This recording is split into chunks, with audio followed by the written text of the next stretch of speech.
All right, let's talk about one of the most powerful, maybe even revolutionary ideas in modern technology: neural networks.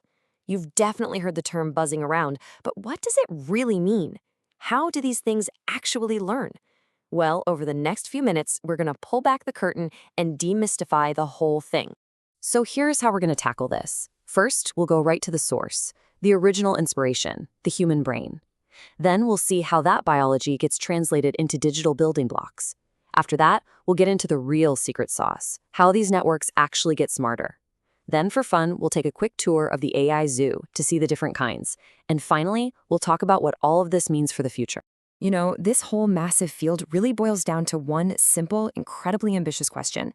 Can we build a computer that learns like a brain? Think about that. We're not talking about just programming a machine with a bunch of rigid, if this, then that rules. We're talking about building something that can figure out the rules all by itself.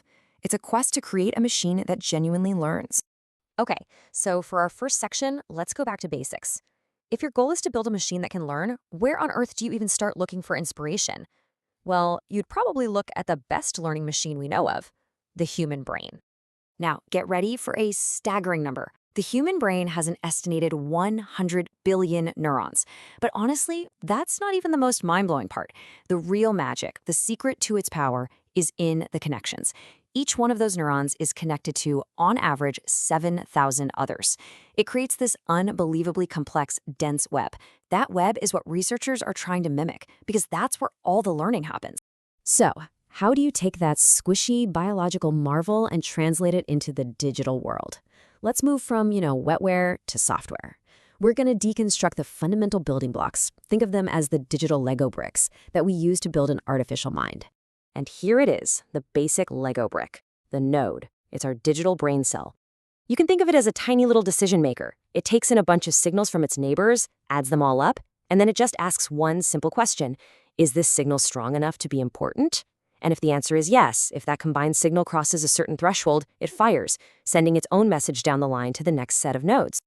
Now, one of these nodes on its own isn't really that smart. The real power comes when you organize them into teams, or what we call layers. It's kind of like the departments in a big company. You've got the input layer, which is like the mailroom. It just takes in all the raw data. You've got the output layer, which is like the CEO's office. It makes the final decision. And all the layers in between are the hidden layers. That's where all the heavy lifting, the real thinking, gets done. So this is the big question. How does this thing actually learn? Well, it learns by tuning thousands, sometimes millions, of tiny little digital dials.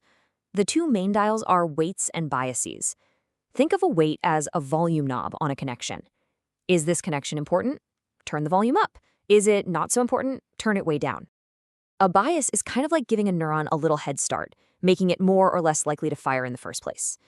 And this, right here, is the key idea. Learning is just the process of the network tweaking every single one of these dials over and over until its final output is correct. We aren't programming the rules. We're building a system that finds the rules on its own, right? So that brings us to the absolute heart of it all. How does a network go from what are basically random guesses to giving you really sophisticated, accurate answers? It all comes down to a really powerful feedback loop: trial, error, and constant, tiny, iterative improvements. This quote really hits on something fundamental. The real world is messy. It's complex. It's not made of nice, neat, straight lines. And that's where activation functions come in. They're what give the network the ability to capture all that complexity. They are what allow each neuron to make that simple fire or don't fire decision. Without them, the whole network would basically be a fancy but very limited linear equation. It wouldn't be able to understand the rich, chaotic patterns in things like images or human language. Okay, so how does the network even know if it's getting better? Well, it has a sort of teacher, and that teacher is called the loss function. Every time the network makes a guess, the loss function acts like a scorekeeper. It looks at the network's answer, compares it to the actual right answer, and calculates an error score. A really high score means, nope, you were way off, try again. A really low score means, hey, you're getting super close. The entire goal of training is to do whatever it takes to get that error score as close to zero as possible. And this all comes together in what's called the learning loop. Let's walk through it. Step 1, the forward pass. The network takes a shot and makes a guess.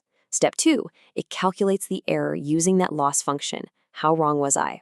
Now, step 3 is the stroke of genius. It's called backpropagation. That error score, it gets sent backwards through the entire network, and every single one of those little dials that contributed to the mistake gets a tiny bit of blame. And finally, step 4, update weights. Each of those dials is adjusted just a tiny bit to be better next time. Now imagine doing that loop millions or even billions of times. Those tiny little adjustments start to add up to some seriously impressive learning.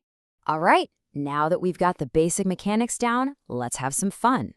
We're going to take a quick tour of the neural network zoo.